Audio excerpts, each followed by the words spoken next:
Hello. Welcome to Season 10 of The Horrific Podcast. We're two friends who live in different places but share a love for scary movies.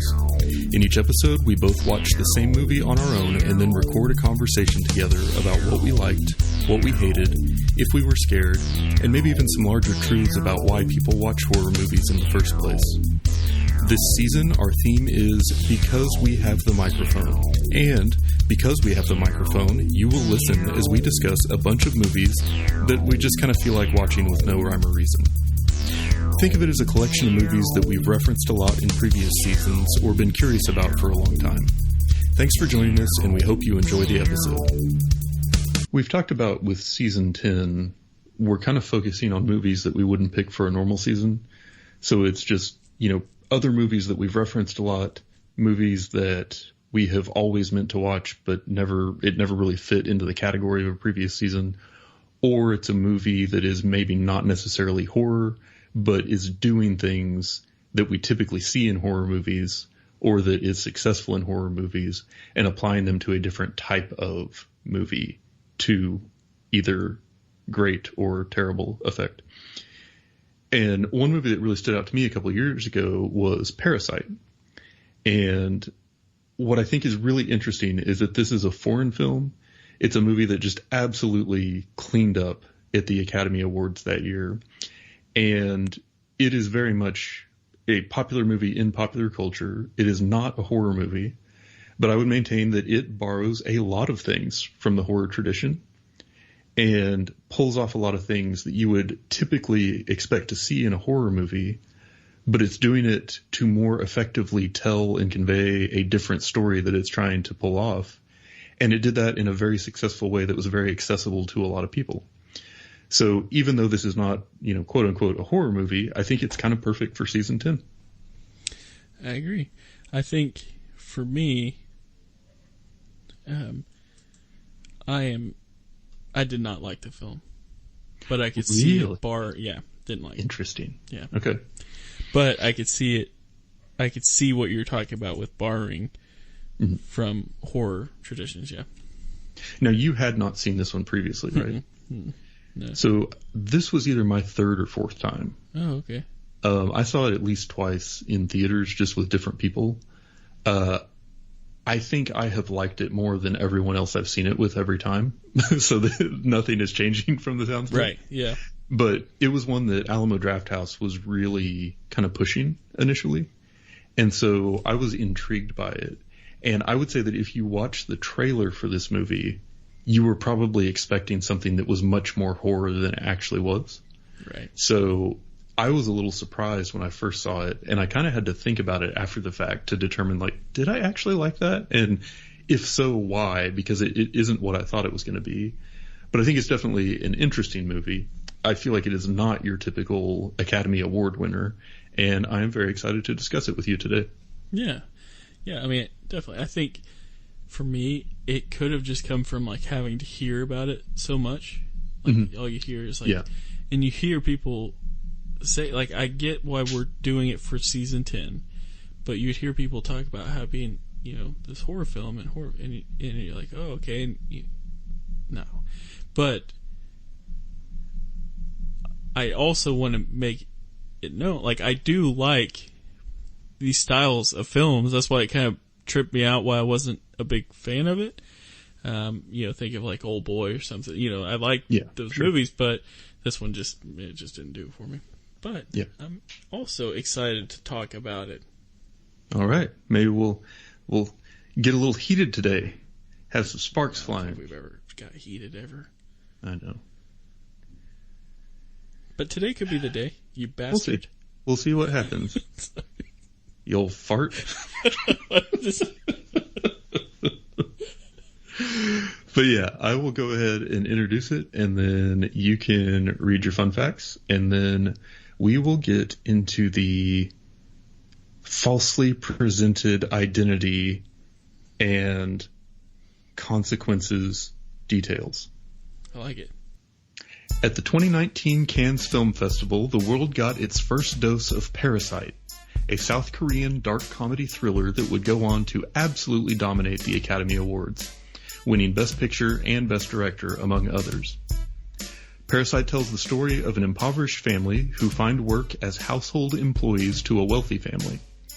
As they spend more time there, the workers discover dark secrets about the family, the house, and themselves.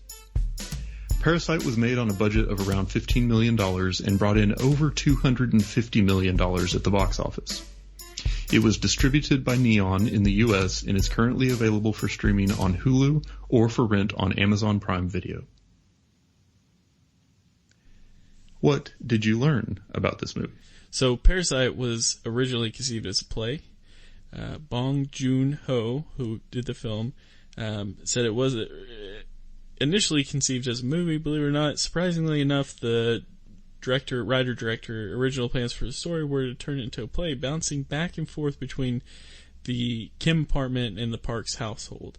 The story came to mind in 2013 around the time Joon-ho finished Snowpiercer. He was encouraged by a theater actor friend to write up a play, which later inspired Joon-ho to reflect back on his time tutoring for the son of a wealthy family in Seoul in the early 2000s, before he came to his own as a filmmaker.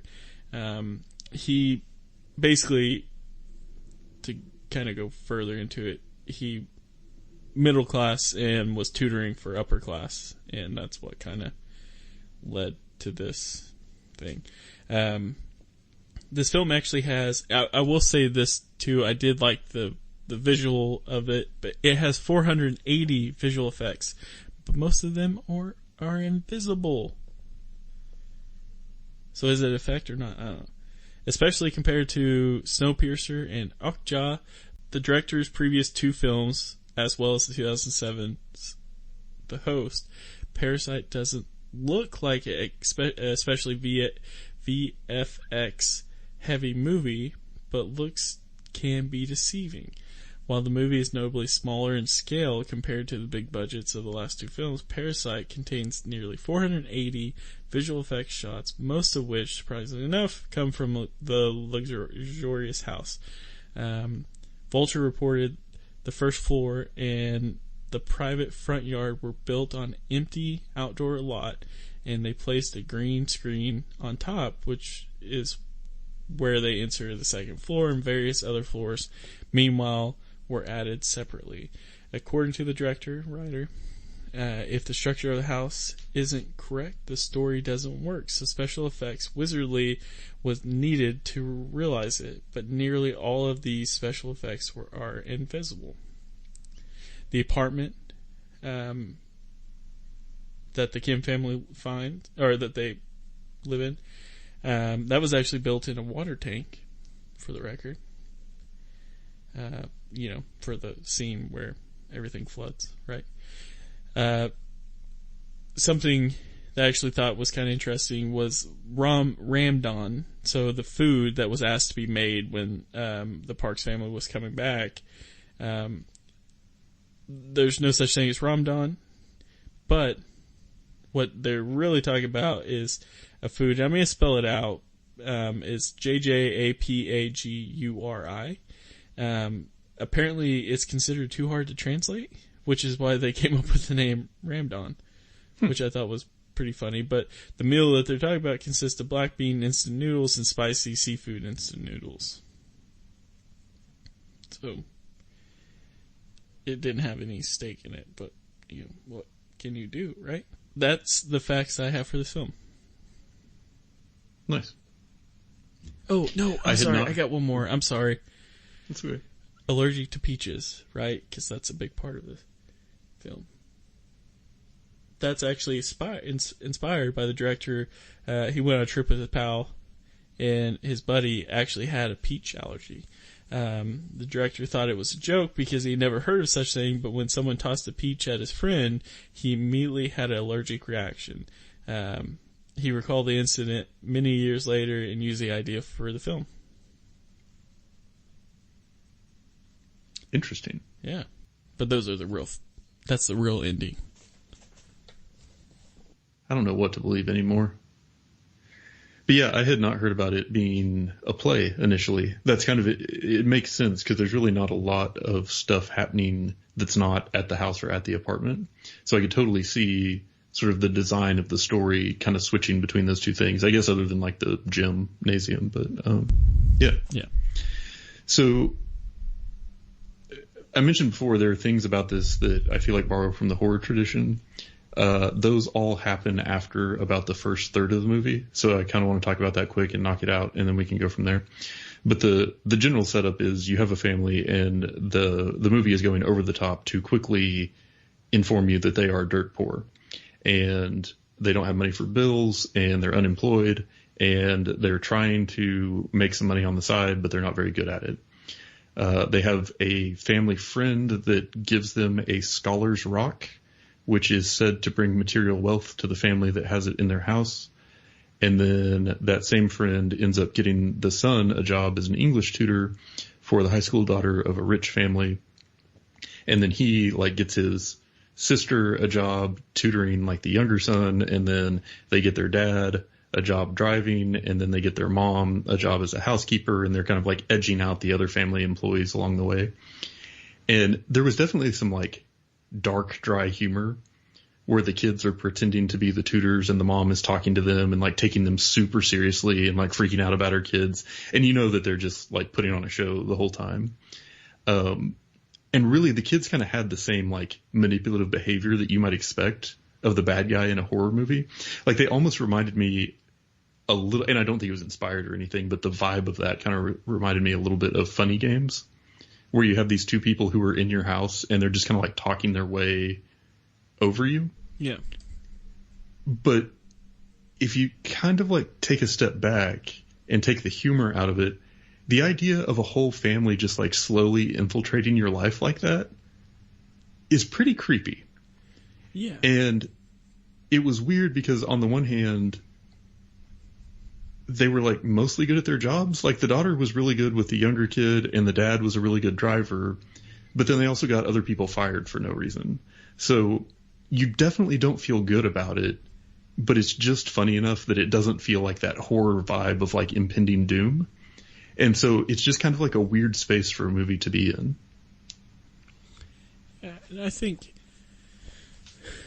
I definitely appreciate the concept of what they were trying to do. I think for me, this movie just kind of fell into the category of we don't know what it is, so we're just going to say it's these things. Is it a comedy or is this? And it's I didn't see incredible amount of humor, and maybe it was just language barrier, or maybe some of it was physical when I was reading, what was going on, or I'm not sure, but it just kind of fell flat for me. I think like you were saying though, the concept of having someone infiltrate like that, someone living, it's not just them, it's that whole house has a crazy history, some guy living in the basement and just all this. I think that's what's terrifying. You don't know what's going on in your actual house, and I think another part of the frustration was is this because the kid has a seizure thinking he saw a ghost? And are we just saying this is horror because it involved a ghost? Up until that point, still trying to figure out what's going on, Yeah, and like I said, it didn't really stand out as particularly remarkable to me. Yeah. To me, it just felt almost kind of sarcastic social commentary through that whole part. And it was oh, look at this dumb rich woman who is so easily duped and is obsessed with her kids, but she's slow and doesn't pick up on what's happening. And they're manipulating her and, kind of playing her to their own will and all that stuff. And, that was kind of there were a couple moments I chuckled at, but it's if we have another hour and a half of this, I'm not into it. But I felt the movie took a huge turn in the scene where the rich family is gone, the employees are there in the house just kind of partying, they're eating candy and accidentally eating dog treats and drinking whiskey and, basically just having a party. And then and it's pouring rain, and the former maid shows up in the rain and she's clearly unbalanced. And I feel like the tone of the movie took a very hard turn from that point on, and things got way more serious. And that's kind of when you first find out about that the housekeeper's husband was living in the basement the whole time. And then there's a big conflict where they threaten to tell what's going on, end up holding them hostage with the phone. Then there's a struggle, and the old housekeeper hits her head and stops moving. And then they get the call that the family's coming home. And it's just like this mad rush of like everybody trying to find some way to make sense of everything that just happened, but also escape getting caught so that they don't lose their meal ticket. And the sort of the urgency and the, I guess, like feeling of nervousness through all of that was a thing that I felt like was like an underlying part for a lot of the rest of the movie that made it more interesting to me. Yeah. Yeah, I definitely understand. It still felt, I think for me, it almost felt like a thriller, in a way. Well, and I don't understand. It's curious to me that you've seen it described as a horror movie. Yeah. Because I've just seen it as dark thriller has been the category on most of the stuff I've seen. Oh, yeah. Okay. I mean, I definitely have, and I think it was probably around like, because I think we even talked about it, you and I, when it came out, like about that sounds vaguely familiar. I think we may have, and I think that's may have been when we did some research and we just decided not to, just based off. But the trailer definitely sold it as creepier. Yeah, yeah. So yeah, we were that was duped. But I mean, I think so like you're saying, the first 3/4 of the film, it's definitely not. It's creepy in the sense of like, oh, you know, this family will do whatever it takes to, you know, get by, or to like, you know, what they did to get by. But I think that that's almost realistic in the sense of like, mm-hmm. Yeah, you know, trying to survive, you will do whatever it takes, and up until, you know, things got a little crazy when, you know, during the rainstorm and the other maid, the original maid, showed up. I could kind of understand, because it's like, you know, you're getting these people fired to better your family's situation. I feel like maybe like corporations do greasier stuff to, you know, to do that kind of, but so I could definitely understand that for sure. And for the first part, it definitely had me like guessing, like, why are we, like, what are the horror, you know, trying to like almost in a panic, like how is this tied into it, you know, and almost like a sense of relief when it did. I think it was, for me, it was just like a little wordy, you know. I know, granted, I was reading it, which I don't mind reading for the films, you know, like I don't mind that. I feel like it helps me pay attention a little bit better to what's going on. Cause you really can't zone out. You have to go back. But it ended up being a little confusing. Now, the thing I do have to like say, I thoroughly enjoyed, like I thought this was shot great, and at times it reminded, and I go back to this reference because I don't know of any other director that really does it, but there at times it actually, the way scenes were shot, reminded me like a Wes Anderson film where it was like almost like linear, so like you're, you know, the important stuff wasn't just the actor who was on screen at that point. It was like what's in the background, which is like, you know, the scene I'm thinking of, like, there's actors standing there and they had family pictures behind him, and he was kind of just like, he wasn't looking at the pictures, he was looking kind of towards the camera. And it was just like, it was just a nice, clean, crisp shot.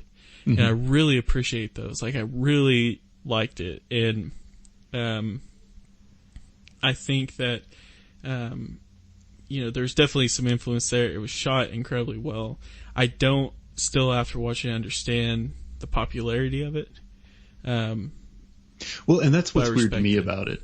Like, I was so surprised that it won so many awards that year, because to me, that is not a standard Academy Award winning movie. Right. for one, it got way darker than you would normally expect. Like, it just, to me, I walked away like confused in a good way the first time I saw it. And that doesn't happen very often with movies that go on to win awards. So, yeah. And I thought, to your point, a lot of the movie making aspects of this I thought were exceptional. I thought it was really well done. The color was good. The setup of the shots was good. Like, I think the acting was pretty convincing. It was, it's hard to evaluate that when you're reading all the lines, but I enjoyed it. And there were also several scenes in this one that really stood out to me that I remembered very clearly, even from like the first time I saw it. But like, even like when the husband that's been living in the basement has his hands tied up and is using his head to turn on the lights as like the owner is walking up the stairs up above. And then you realize he's kind of like almost turned the owner of the house into like a religious figure for him or something. It's just so creepy. Yeah. And he's got like that blood dripping down his forehead. And I thought the actor in that role was just perfect for doing what he was supposed to do, like pulling off what that character was supposed to be. Yeah, I think for me it was, he definitely played like the kind of crazy, like losing it really well. Yeah. But it didn't, I mean, I understood where they were coming at with the craziness, but why didn't that necessarily show before? And it's like, well, I thought he was like processing that his wife had died or was going to die, and that put him over the edge. Oh, well, see, I didn't think it had happened at that point yet. Had he been?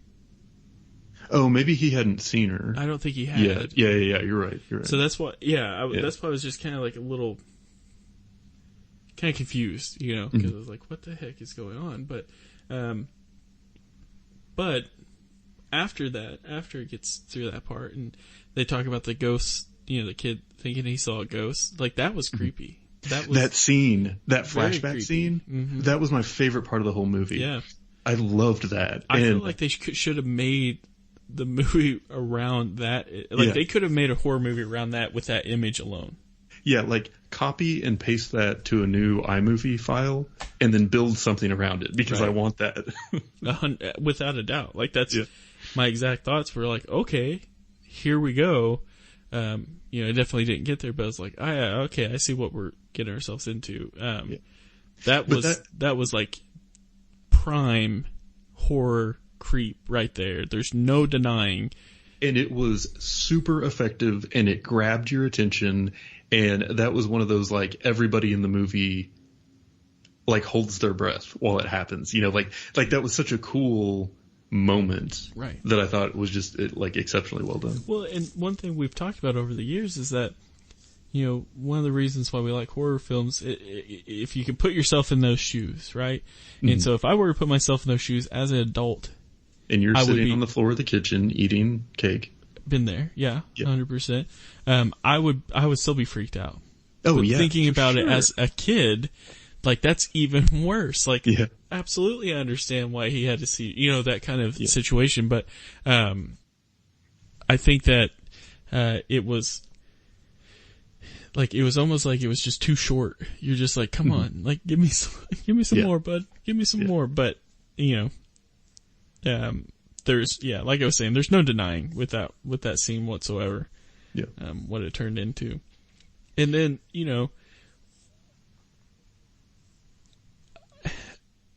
I guess like I struggle, maybe it's not necessarily film, but just kind of like struggling with, I don't know, I'm not gonna get political. I think the struggle is just like, I get what the message that some of it is trying to say, and I get so tired of watching movies with messages that, it's like, I'm just tired. I get it, just like, give me a guy with a knife who can't die. Right. And I'm gonna repeat something that we've said multiple times before. It's like, you want to watch the real horror, just turn on the news, Yeah. Like, let's get away. I get the social commentary aspect of some of these, but it's like, I'm just tired of it. So it could have just been me of just like, being worn out and maybe frustrated in the stress of like, you know, bringing a kid into this world and then all of a sudden, you know, the news is just like crazy and you're just like, great, what did we do? Kind of thing. But my movies for me are supposed to be a little mental break, you know, and this one didn't necessarily help too much. Yeah, I mean, it was a lot to take in and a lot to process. And while we've talked about sort of the times where it borrowed from the horror tradition successfully, I think it also did a really all-in deep dive in elements from some other genres. Like that scene where the family are like trying to sneak out, but the employer family all comes down and they're like camping out in the living room while the sun goes outside, and they're like hiding under the furniture. And the music was just kind of really subtle and kind of like, it was like tense, but also just kind of like sad. And then when they're like talking shit about the old man's smell, and you can just see like him being crushed, like that was very much like drama. You know what I mean? Like that was very effective, like make you feel the way the character on the screen feels in a way that is just absolutely crushing. Like, I thought that was a really, really well done thing. But I guess to your other point, it also kind of established like the power dynamic, because earlier the employee family definitely felt like they were kind of on top and taking advantage of the situation. But I think in that moment, they really got knocked down a peg on like, oh yeah, we're not in charge here. You know what I mean? Like, this could end for us at any moment. And so that realization, that like sort of emotional journey that you go on with them through that, I felt like was much more common as like a drama type movie. And I thought it did it well, but like that's obviously not what we're looking for in a horror. Yeah. Yeah. I think actually, if we're looking at humor, I think that the scene where they are hiding under the table is more humorous just based off of what happened. And you see the dad crush, but like he also kind of like smells himself, you know, kind of thing. And that's like, obviously, putting yourself in those shoes, like that's the last thing you want to happen when you're not around someone talking about exactly. It's just that, I mean, especially like smell or like your clothes, something like, you can't really control. Like that's just sad, you know. And you know, it's not about the fact that he's a really good driver. Right. Exactly. You know, it has to be about that, and that does, you know, that's frustrating. I think that, but just the things that what happened also after that, you know, about them getting busy and stuff on the couch and stuff like that's just, you know, good humor at that point. That was so awkward. Yeah, super, super awkward. And here's the thing too, but going back to the horror aspect, like them getting out of the house while, you know, the mom and dad were on the couch. Yeah. Like that was like you were on the edge of your seat.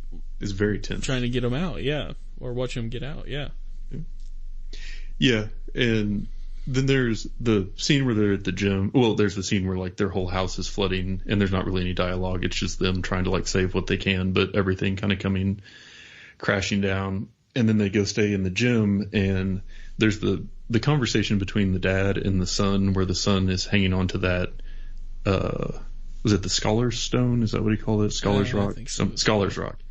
And they have the conversation where the dad is basically saying, like, don't make plans because they don't work out. Like, no one here planned to be here tonight. And so why, like, make a plan and get disappointed? But the son is saying, like, he'll take care of everything. Then he talks about the stone is clinging to him, and they've already established that the stone represents, like, family wealth or the gaining of family wealth.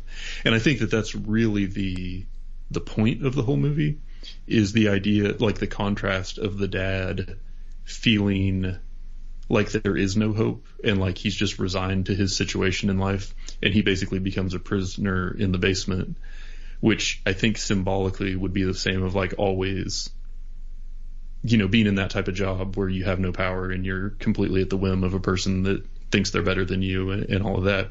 Whereas the son is representing like more like ambition and like moving forward and believing that you can create a new life for yourself or get to a different place in life and all of that. And so I think that like the heart of the movie, or the message it was really trying to send, was like the contrast between those things. But it really didn't give you any sort of resolution at the end it didn't there. Because, there was the scene where it's like the son talking about how someday he's going to, make enough money to come back and buy the house and set the dad free. And then you see that happening and it's like, you're all geared up for like your happy ending, right? But then it goes back to the same crappy apartment where the son's just sitting on the floor and you're like, oh, I guess none of that came true, huh? Like you're just still very much in the planning phase, buddy.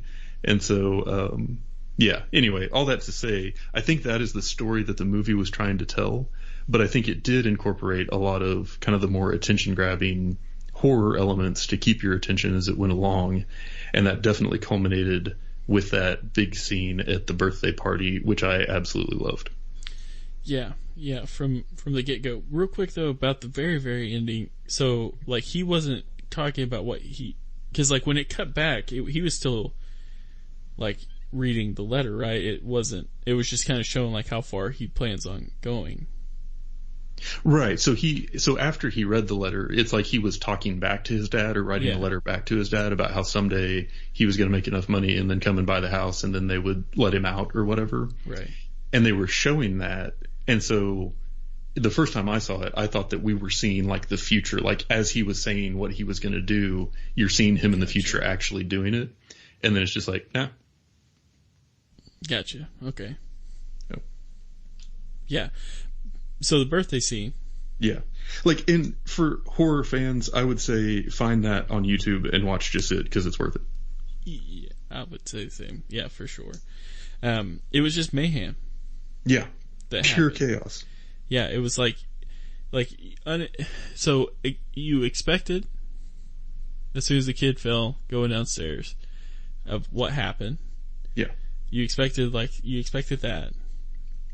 You didn't necessarily, I mean, you could kind of see the guy who had been living in the basement going crazy, like, in general. Yes. But, oh yeah.